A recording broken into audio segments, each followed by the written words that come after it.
আসসালামু আলাইকুম, কেমন আছেন সবাই? শুকুর আলহামদুলিল্লাহ বেশ ভালো আছি। আমাদের ছাদ বাগানের আপডেট। এটা একটা মালবেরি গাছ। গত মাসে ঢাকা থেকে নিয়ে আসছিলাম।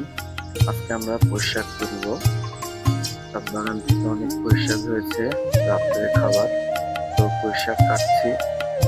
অনেক সুন্দর সুন্দর ডগা হয়েছে পুঁইশাকে দিয়ে আজকে রাত্রের খাবার। আর ড্রাগনের ফুল এভাবে ভেঙে দিলে ড্রাগনটা ভালো হয় এবং বড় হয়। আর এই ফুলটা টবের ভিতর ফেলে রাখবো, স্বাদ হবে এই যে ড্রাগন ফ্রুট। আর এটা আমাদের আপেল গাছ। এটা আমাদের একটা পেয়ারা গাছ, দেশি পেয়ারা, লাল পেয়ারা। আর এটা থাই পেয়ারা। অনেক পেয়ারা আসছে, প্রতিটা থোকায় থোকায় ঝাপা ঝাপাই ফুল ফল আছে। আর এটা একটা পুরুষ পেঁপে গাছ। এটা ফেলে দিছি, কেটে দিছি মাঝখান দিয়ে, যাতে ফল আসে। পুরুষ পেঁপে গাছটাকে কেটে দিলে ফল আসে, দেখা যাক কি হয়।